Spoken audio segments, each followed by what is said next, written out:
Саламатсыздарбы, акыркы кабарлар менен күндүн урунтуу учурлары Ала Тоо маалымат программасында.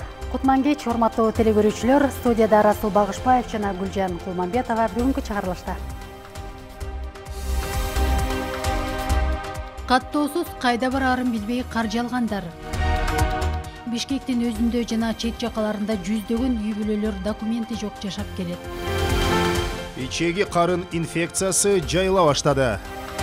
Жайдын жакындашы менен жашылча жемишти жакшылап жууп, тазалыкты кармоо кажет экендигин адистер эскертип жатат. Жакшы ит адамдын жан жолдошу. Белгилей кетсек, итти үйрөтүүдө орой мамиле жасалбай, оюн түрүндө жүргүзүлөт. 22 майда эл аралык кинология федерациясы түзүлгөн. Аты ааламды аралап, арбагы аздектелген Айтматов. Баку шаарына жакынкы аралыкта көчөлөрүнүн бирине Айтматовдун ысымы ыйгарылып, эстелиги тургузулушу ыктымал. Чыңгыз Айтматовдун досторунун жолугушуусу Азербайжандын Баку шаарында болду. Иш-чара Залкар жазуучунун 90 жылдыгына карата уюштурулду.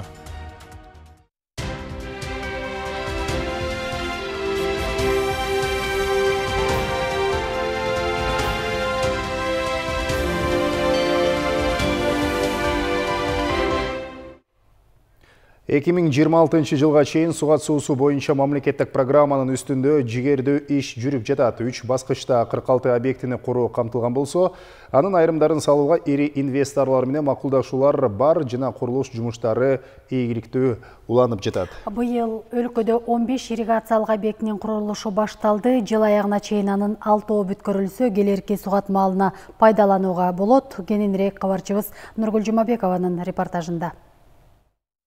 Кыргызстан агрардык өлкө болгондуктан ирригацияга өзгөчө көңүл буруу учур талабы. Анын үстүнө өлкө калкынын 70% элет жергесинде жашагандыктан жер менен жамбагат. Ошондуктан сугат суу мол түшүмдүн өлгөсү.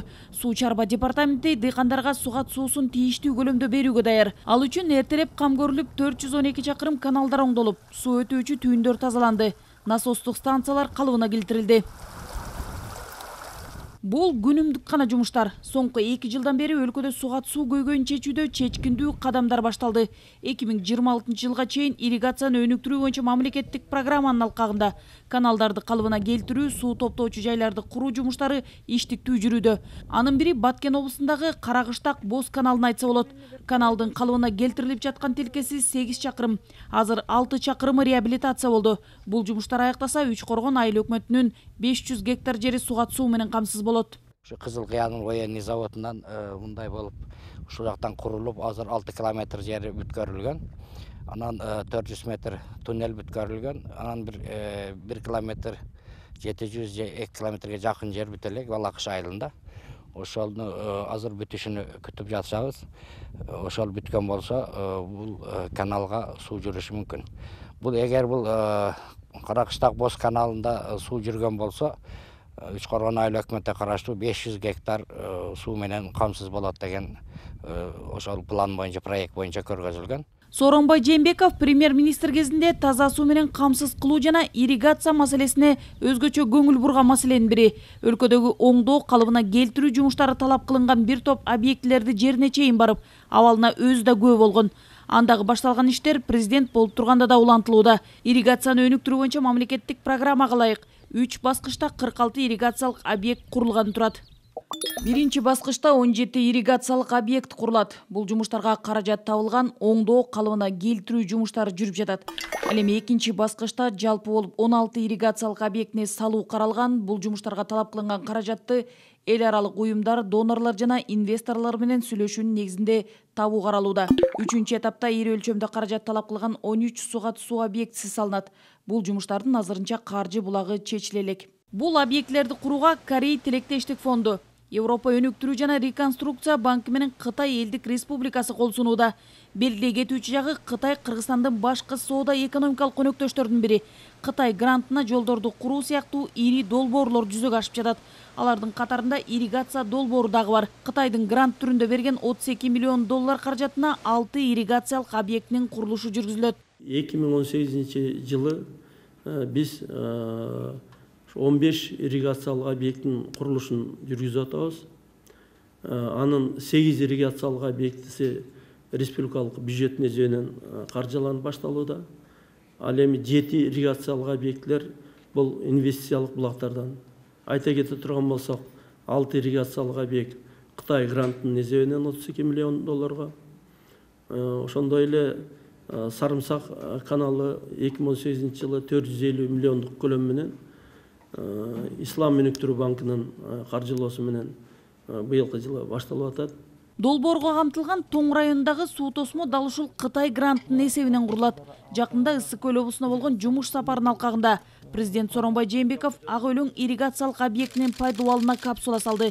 2026 жылга чейинки ирригацияны өнүктүрүү боюнча мамлекеттик программанын алкагында жалпы болуп 59 миллиард сомго жакын каражатка 46 ирригациялык объект курулат.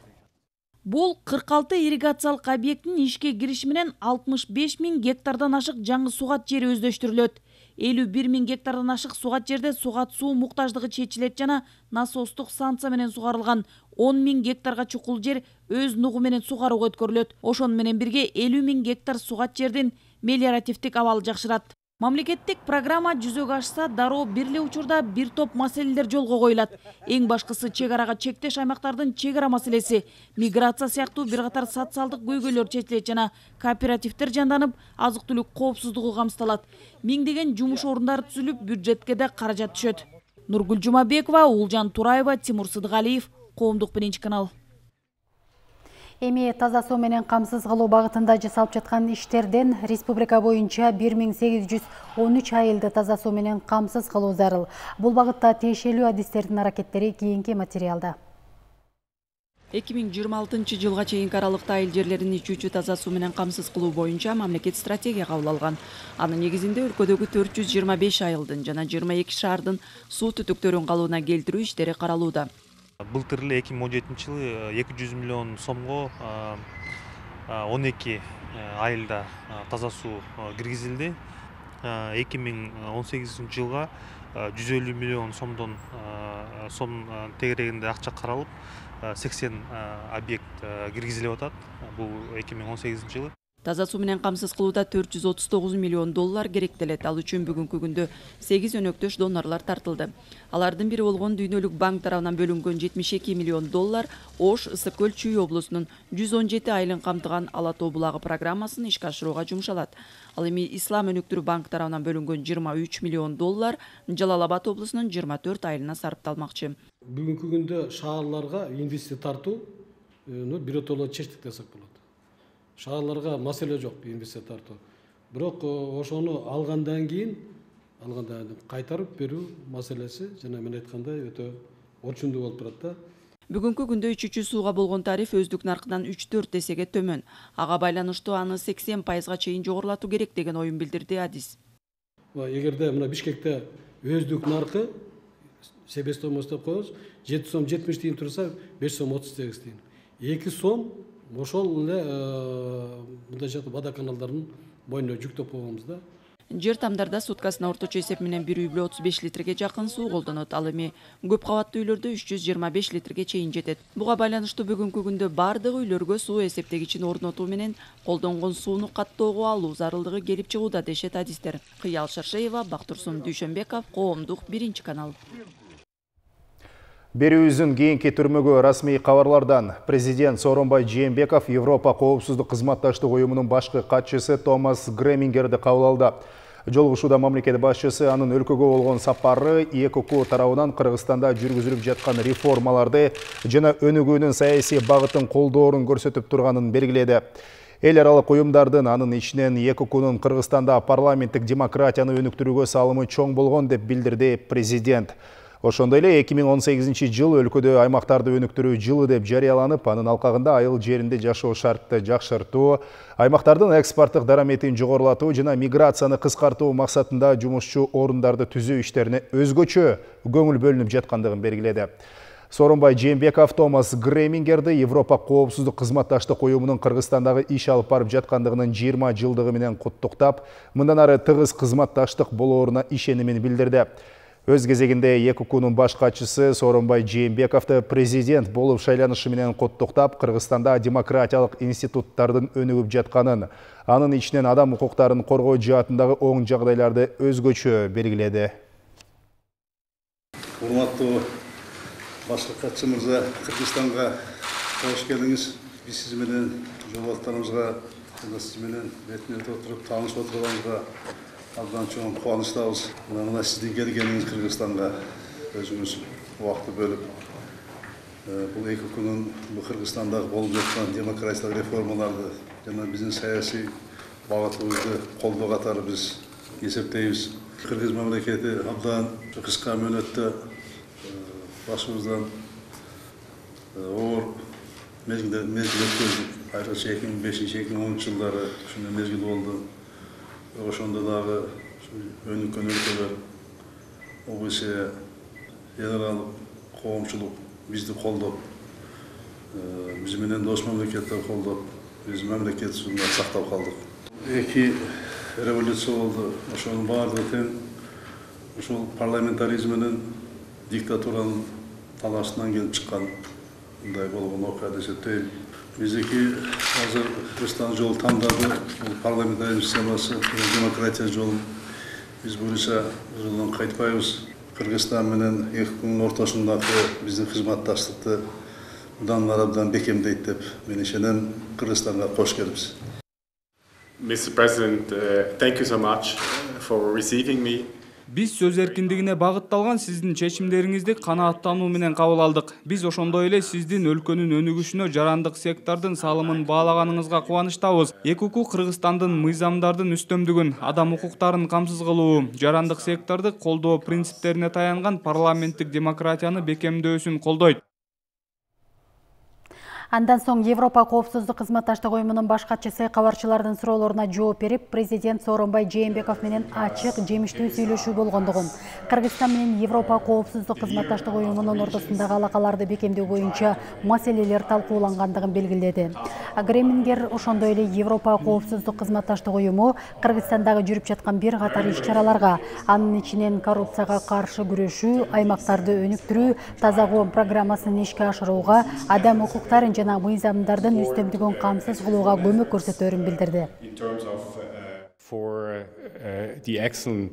Бул жылы ЭКУКунун Кыргызстанда иш алып барып жатканынын 20 жылдык мааракеси белгиленүүдө. Президент Жээнбеков Европа кызматташтык коопсуздук уюмунун чоң тажрыйбасы бар багыттарга, анын ичинен аймактарды өнүктүрүү, коррупцияга каршы күрөшүү, сот реформасына өзгөчө көңүл бурду.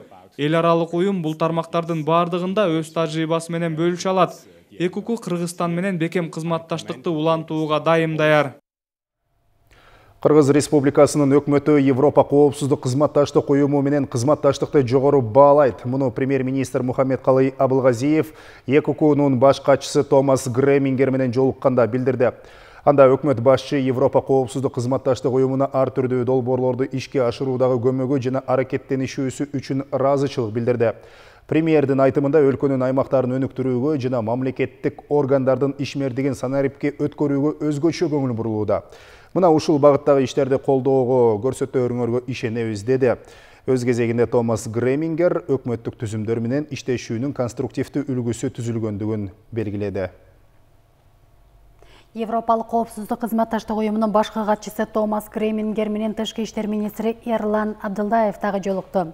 Жолугушууда тараптар Кыргызстан менен ЭКУнун ортосундагы өз ара кызматташуунун маселелерин талкуулашты жана мындан аркы кызматташууну бекемдөөгө ниеттерин билдиришти. Томас Гремингер өлкөнүн өнүгүшү үчүн улуттук стратегиялык документтерди жүзөгө ашыруунун алкагында артыкчылыктуу тапшырмаларды ишке ашыруу үчүн ЭКУ Кыргыз өкмөтүнө колдоону уланта берерин дагы кошумчалады. Президент Сооронбай Жээнбеков жүргүзүлүп жаткан соттук реформанын алкагында кабыл алынуучу айрым чаралар жөнүндөгү жарлыкка кол койду. Ал соттук укуктук реформаны ыкчамдатуу максатын көздөйт. 2019 жылдын 1-январынан тартып жаңы кылмыш жаза кодекси, жоруктар жөнүндө кодекс, бузуулар жөнүндө кодекс, жазык процесстик кодекс, жазык аткаруу кодекси жана башка коштоочу мыйзамдар күчүнө кирет. Адамдардын укуктарын коргоону камсыз кылууда мыйзамдардын бул жазык укуктук бөлүгү түзүүгө стратегиялык мүнөзгө ээ жана жөндөмдүү мамлекеттик тутумду заманбап экономиканы өнүктүрүүдө маанилүү милдет өтөйт. Жаңы мыйзамдарды кабыл алуу менен кылмыш, жазык, сот өндүрүшүн гумандаштыруу, криминалдан арылтуу жана укук бузуунун чыныгы мүнөзүн аныктоо жүргүзүлөт. Адамдардын укугу адилеттикке жетүү мүмкүнчүлүгү чөйрөсүндө улуттук мыйзамдар эл аралык стандарттарга барган сайын жакындап, эски укуктук маданияттан чыгуу белгиленген. Жаңы жазык мыйзамдардын ишке ашыруудагы негизги артыкчылыктар катары кылмыштардын, жосундардын, бузуулардын жана сыноо институтун жүргүзүү боюнча бирдиктүү эсепке алуу системасын киргизүүнү аныктоо зарыл. Бул система өз ишин 2019 жылдын 1 январынан тартып башташы керек. Кодекстерди ишке ашыруу процессине катышкан мамлекеттик органдар даяр болуп, кызматкерлери окуудан өтүүгө тийиш. Жазык, жарандык жана административдик иштер боюнча мамлекет тарабынан кепилденген юридикалык жардам алууда, адамдардын укуктарын ишке ашыруу көйгөйлүү маселе боюнча калууда. Мамлекет башчысынын жарлыгы соттук укуктук реформаны системалуу жүргүзүүгө жаңы дем берүүнү көздөйт. Ал арада жогорку сот экс-депутат Аида Салянова боюнча мурдагы соттордун өкүмүн күчүндө калтырды. Салянова юстиция министринин милдетин аткарып турганда, мурдагы президенттин уулу Максим Бакиевдин юристи Алексей Елисеевдин адвокаттык лицензиясын мыйзамсыз узарткан. Жана бул иште жетиштүү иликтеген эмес деген айыптын негизинде Бишкектин Ленин райондук соту аны 5 жылга эркинен ажыратуу жана үй мүлкүн конфискациялоо тууралуу чечим чыгарган. Жазаны ал 3 жаштагы кызы 14кө толгондон кийин өтөй турган болгон. Чечимди Бишкек шаардык соту дагы күчүндө калтырды. Ушул эле күнү премьер-министр Мухаммедкалый Абылгазиев Центара Голд компаниясынын аткаруучу директору Скотт Перри менен жолукту. Жолугушууда 2017 жылдын 11 сентябрында кол коюлган стратегиялык келишимге байланыштуу маселелерди талкуулады. Өкмөт башчы бул долбоор коомчулуктун көңүлүн өзүнө буруп турарын, буга байланыштуу тараптардын бардык сүйлөшүүлөрү жана кабыл алынган чечимдер ачык, айкын жана коомдун кызыкчылыгы үчүн иштеши керек экендигин белгиледи. Биз Центара компаниясынын жетекчилигинин Кумтөр долбоорун ачык башкаруу тутумун түзүү жана жаратылышты коргоо иш-чараларын каржылоону кеңейтүү боюнча жасаган кадамдарын колдоого алабыз. Буга катар инвестициялык долбоорлорду ишке ашыруу алкагында айлана чөйрөнү коргоо жана социалдык өнөктөштүк маселелери боюнча белгилүү жыйынтыктарга жетишүү зарыл деп белгиледи Абылгазиев.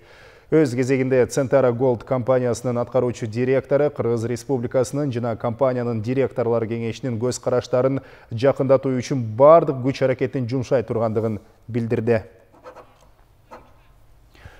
Жүздөгөн үй бүлө борбор калаада жана жаңы конуштарда документи жок жашап келишет. Натыйжада алар билим алуу, дарылануу жана башка мамлекеттик кызматтардан пайдалана алышпайт. Социалдык кызматкерлер болсо маселенин түрдүү себептери бар экендигин айтып жатышат. Жаңыл Оңолбекова үй бүлөсү менен бирге көп жыл мурда Бишкекке көчүп келип, Акжар конушунда жашайт. Бирок борбор калаага жакын жашоо анын тилектеринин баарын ишке ашыра элек. Башкы себеби үй бүлө мүчөлөрүнүн документтери жок. Жолдошумдун паспорту 3 жылдан бери паспорт ала албай жүрөбүз. Загранга чыгам десе, загранга деле чыга албайт. Эч жерде жумуш жок. Паспортсуз эч жерде жумуш иштеп жүрүп деле жүрөт. Ошол өзүм болсо инвалид, мен 2-чи группамын. Үйдө балам менен отурабыз үйдө. Паспортный столго барсак, неме деп айтты да? Өзүңөрдүн районуң аргыла дейт. Таласка барсак, каражатыбыз жетпейт. Аякка барып бүтүрүп келе элсек. Конушта документсиз үй бүлөлөр ондоп саналат. Катталган жери жана туулгандыгы тууралуу күбөлүгүнүн жоктугунан балдардын мектепке кабыл алынбай жатканын айтышты бул жердин тургундары. Бирок тууган уруп көрсө уят деп камерага сүйлөп берүүдөн баш тартышты. Балдарды коргоо борборунун социалдык кызматкерлери Дордой базарынын айланасындагы конушта жашагандарга консультациялык жардам көрсөтүп келет. 2 жылда 900дөн ашык адам документтин калыбына келтирүү жана жаңыдан жасатуу өтүнүчү менен кайрылган. 200 киши туулгандыгы тууралуу күбөлүк менен паспортун алды. Документ алуудан баш тарткандар да жок эмес. Негизи өкмөт бул 5 жылдын ичинде аябай чоң өзгөрүү болду, позитивдүү өзгөрүү, бул жөнөкөйлөштүрүү депчи.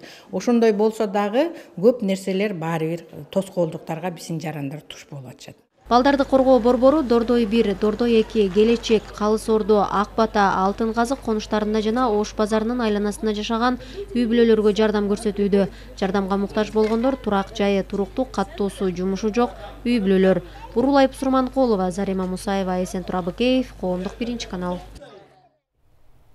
Күндүн ысышы менен инфекциялык ооруканаларга кайрылгандардын саны арбыды.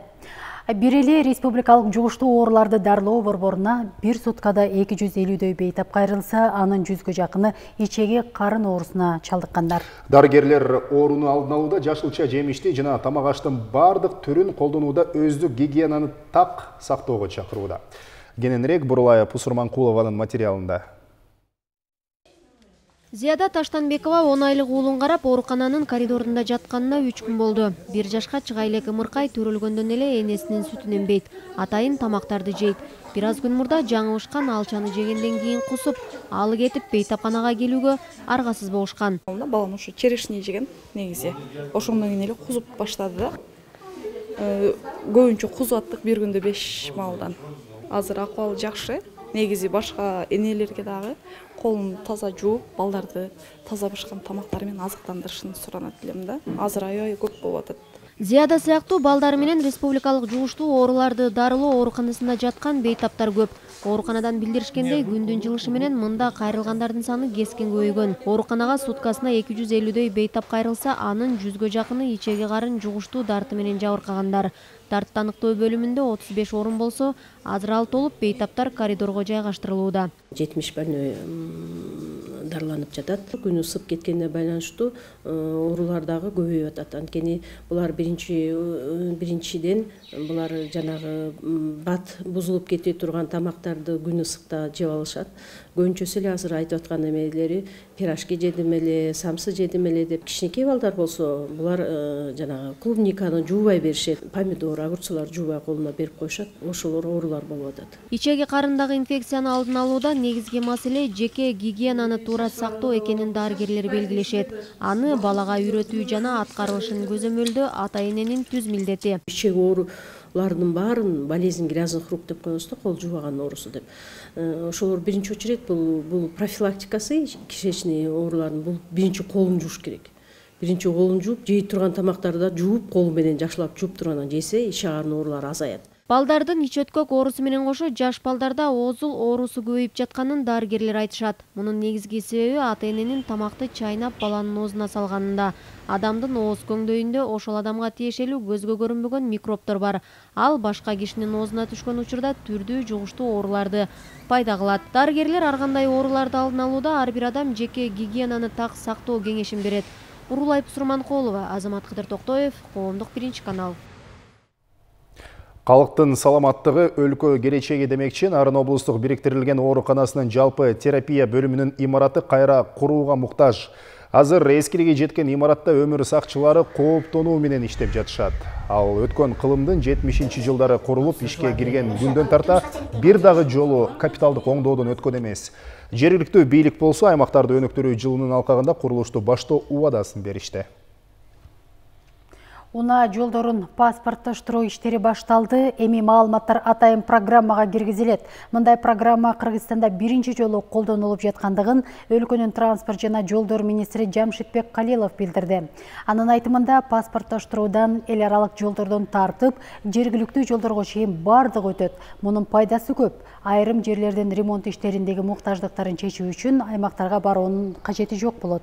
Анткени кайсы жерде оңдоп түзөө, жаңылоо иштери керек экендигин программа өзү билдирип турат. Ошондой эле министр учурда керектүү адистер жетпей жаткандыгын дагы кошумчалады. Бул ирет элдик репортер рубрикасына өлкө аймактарынан келген фото жана видео материалдарга жол сапатына нааразычылык көп. Айрымдар жаңы салынган жолдор талкаланды десе, кээ бирлери жол такыр эле оңдолбойт деп айтышууда.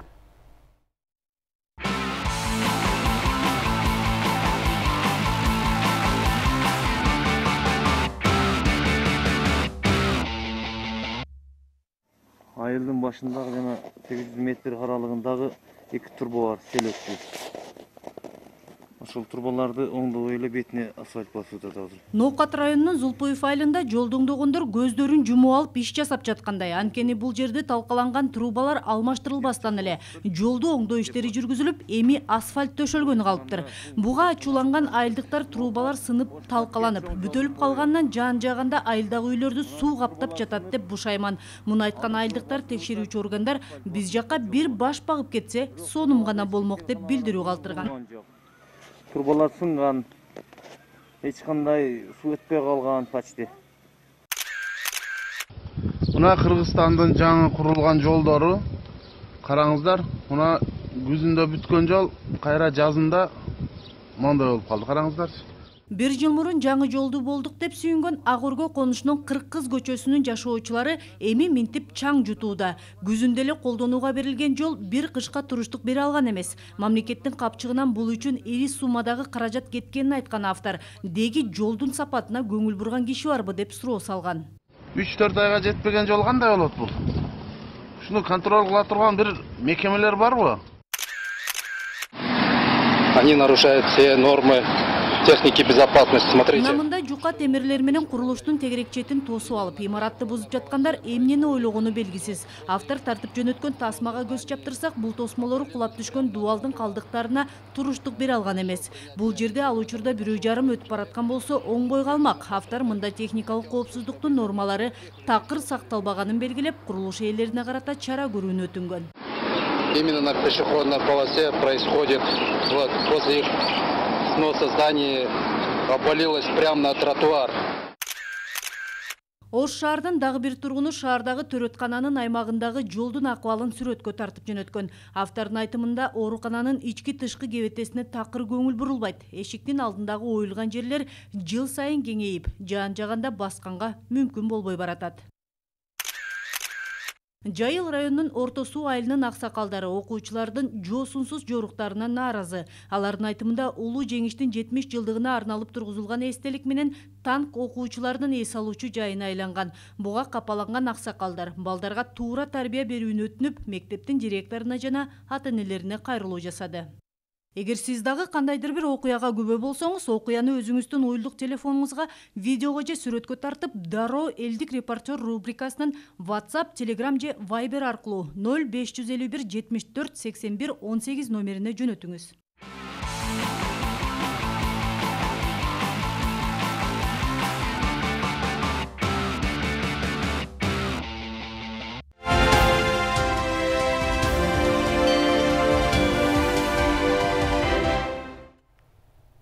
Аларча мамлекеттик резиденциясында Борбор Азия өлкөлөрүнүн аймактагы тынчтыкты курууда жаштардын ролун талкуулоого арналган форум өтүп жатат. Жыйында Бириккен Улуттар Оюнунун коопсуздук кеңешинин токтому каралып, аны менен бирге жаштардын коомдук орду талкууланмакчы.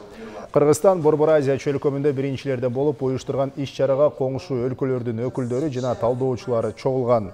Алар аймактагы тынчтыкты жана туруктуулукту сактоону, жаштар менен иш алып баруу, кызматташуу жана башка көптөгөн багыттар боюнча сүйлөшүүлөрдү жүргүзөт.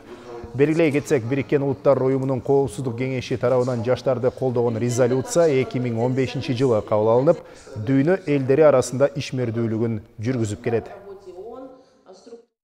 Кыргызстан боюнча өзүңөр билгендей 27% биздин калкыбыз бул жаштар болуп эсептелет. Өзүңөр билгендей бүгүнкү күнү биздин жаштар ошол туура эмес жолдорго багыт алып, радикализм, экстремизмге жол алгандыктан ошол мамлекет толугу менен бул жак менен ишти аткарып атат. Эми биздин агенттиктин негизги жумушу бул профилактика. Бул алдын ала ошол экстремизмге, радикализмге жаштарыбызды толугу менен кирип кетпегендиктен биз ошол алдын ала иш-чараларды аракет кылып өткөрүп атабыз. Жусуп Баласагын атындагы Кыргыз Улуттук университети студенттер менен жогорку окуу жайлардын бүтүрүүчүлөр үчүн жарманке уюштурду. Иш-чарага ишкерлер, коомчулугунун, мамлекеттик мекемелердин, туристтик компаниялардын өкүлдөрү катышты. Жогорку окуу жайлардын бүтүрүүчүлөрүнүн басымдоосу педагогика, укук таануу, IT технологиясы тармактар боюнча жумушка орношушат. Жумуш берүүчүлөр негизинен бүтүрүүчүлөрдөн тилдерди билүүнү жана жаңы технологияларды өздөштүрүү мүмкүнчүлүктөрүн талап кылышат. 22 майда эл аралык кинология федерациясы түзүлгөн бирикме иттердин түрүн сактап калуу, жаныбарга аярлуу мамиле кылуу максатында уюштурулган. Анын курамында дүйнө жүзүнүн 91 мамлекетинин улуттук кинология федерациялары кирет. Арасында Кыргызстандагы бар. Стой! Ко мне! Бишкек шаарынын тургуну Александра Фольц жаштайынан чоң көлөмдүү иттерге кызыгат.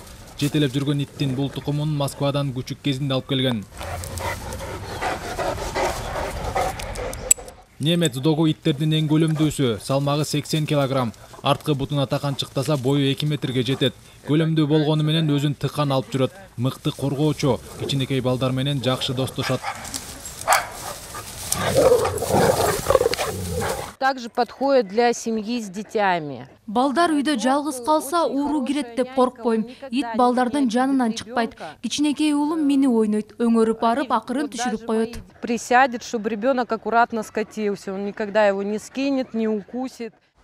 Ички иштер министрлигинин кинология борборунда немец овчаркасынын бир канча түрү, азиат, Кавказ тукумундагы иргилген иттер бар. Жаныбар 4 багытта кызмат кылат. Баңги-заттарды тинтүү, жардыруучу заттарды табууга, кылмышкерди кармоого жана изи жашырылган кылмышкерди жыты менен издеп табууга үйрөтүлгөн. Кече мол СРС 1 килограмм 280 грамм табылды марихуана. Ит алгаш жөнөкөй буйруктарга үйрөтүлөт. Бул отур, тур же жат. Белгилей кетсек, итти үйрөтүүдө орой мамиле жасалбай, оюн түрүндө жүргүзүлөт. Коюлган тапшырманы так аткарган ит сөзсүз түрдө бир тиштемет же топ менен сыйланат. Үйрөтүүнүн бир нече ыкмасы бар. Жыт, тамак менен. Кийинкиси механикалык ыкма жана оюн аркылуу. Бул үчүн атайын машыктыруучулар тандалат. Кызыктуу жери жаныбар ээсинен башка чоочун кишинин буйругун аткарбайт. Бизде жалаң фанаттар иштейт. Бизге иттерди жакшы көргөн, жаныбарларды жакшы көргөн балдарды биз атайын тандап, атайын ошондой балдарды алабыз биз. Ок атканда выстрелден, звук эмесинен коркпош керек, катуу шум, ушундайлардан коркпош керек ит деген. Оппортировочный реакция деп коет. Ошондой болуш керек ит. Ит жаныбары табиятынан эле акылдуу. Дүйнө жүзүндө 400дөн ашык тукуму кездешет. Угуу, көрүү, жыт алуу сезими өтө жакшы өрчүгөн. Секирүүгө, сууда сүзүүгө да жөндөмдүү. Кыргыздар илгертеден аңчы ит катары тайганды жогору баалашкан. Талдоочулардын пикиринде кыргыз тайганынын тукуму азайып баратканына көңүл буруу зарылдыгы бар. Сайфудин Мурзаев, Аскар Улан уулу, Коомдук 1 канал. Чыңгыз Айтматовдун досторунун жолугушуусу Азербайжандын Баку шаарында болду. Бул иш-чара Залкар жазуучунун 90 жылдыгына карата уюштурулду. Ал түрк тилдүү мамлекеттердин парламенттик ассамблеясынын катчылыгы жана Азербайжан жазуучулар союзунун демилгеси менен өттү.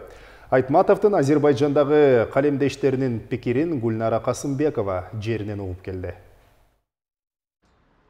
Сүрөттөр сүйлөйт. Түркманын катчылыгы жайгашкан имаратка коюлган мына ушул Айтматовдун архивдик сүрөттөрү конференцияга келгендердин көңүлүн өзүнө бурду. Буга чейин коомчулук Айтматовдун жан дүйнөсүн чыгармалар аркылуу таанып билсе, бул сүрөттөр аркылуу анын кулк мүнөзү сүрөттөлгөндөй сезим калтырды.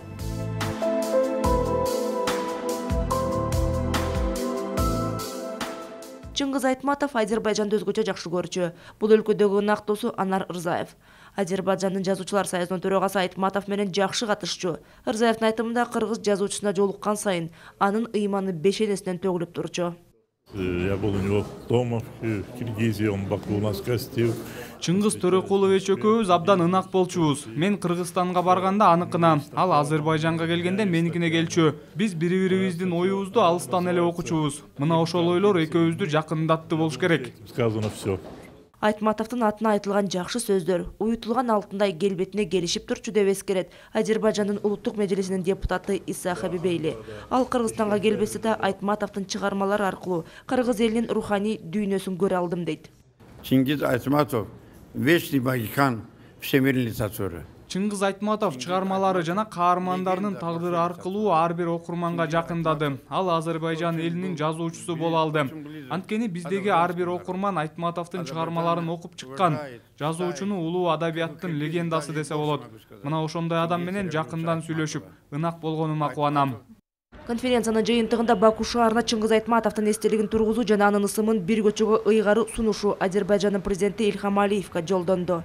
Буйруса Бұл иш Қырғызстан, Қазақстан дегіле жалпы түркі елдерінің бір-бірін маданиятын, бір-бірінің мамилелерін бекемдөөдө чоң салымын кошот деп ишенебиз. Дегеле түрк тилдүү элдер, анын ичинен азербайжандыктар Чыңгыз Айтматовдун чыгармачылыгына жогору баа берет. Буга далил катары азер тилине Айтматовдун бардык чыгармалары которулган. Ананда ушул биз турган Баку шаарына жакынкы аралыкта көчөлөрүнүн бирине Айтматовдун ысымы ыйгарылып, эстелиги тургузулушу ыктымал. Жазуучу Бакуга байма-бай келип турган. Ал тургай тунуулуу Аскар Айтматовдун чет мамлекетке жасаган биринчи сапары ушул Азербайжандан башталган. Албетте мен сыймыктанам. Ушундай мамиле үчүн Азербайжан боордошторубуз тарабынан атабыз Азербайжанды, азербайжандыктарды абдан жакшы көргөн, көп келип турду. Айтматов ааламы Кыргызстан мен Азербайжандын маданий, достук көпүрөсүнө айланды. Буга Азербайжандын адабият майданындагы илим чөйрөсүндөгүлөрдүн жазуучу тууралуу бир катар илимий эмгектерди жазып жатканы далил. Гүлнара Касымбекова, Азамат Жаныш уулу, Жылдыз Кенжеева, Коомдук, Биринчи канал, Азербайжан, Баку. Нарында байыркы кыргыздардын жашоосун чагылдырган көргөзмө сахналаштырылган оюн зооктор менен коштолду. Жандуу музей аталышындагы саамалыкты облустагы Какен Мамбеталиев атындагы мамлекеттик тарыхый этнографиялык музейинин жамааты уюштурду. Иш-чарада ар башка заманга таандык экспонаттарга жан киргизилип, бардыгы кыймыл менен коштолду. Мындан тышкары калпак жасоо, элечек ороо, зергерчилик жана кумдан сүрөт тартуу боюнча окутуу сабактары көрсөтүлдү. Чет жерден келген меймандар дагы жандуу музейге таң беришти. Борбор каланын Панфилов сейил багындагы теннис аянтчасына Бишкек Open First жана Бишкек Open Second деп аталган эл аралык мелдештер башталды. Ага катышууга 33 мамлекет арыз берген. Польша, Украина, Россия, АКШ, Иран жана Индия баштаган 13 өлкөнүн өкүлдөрү азыркы учурда Бишкекке келишти. Мелдешке 120дан ашык спортчулар катышат. Иш-чара 2 аптага созулат. Мына ушундай кабарлар бүгүнкү программабызды жыйынтыктады. Саламатта туруңуздар. Амандыкта көрүшөлү.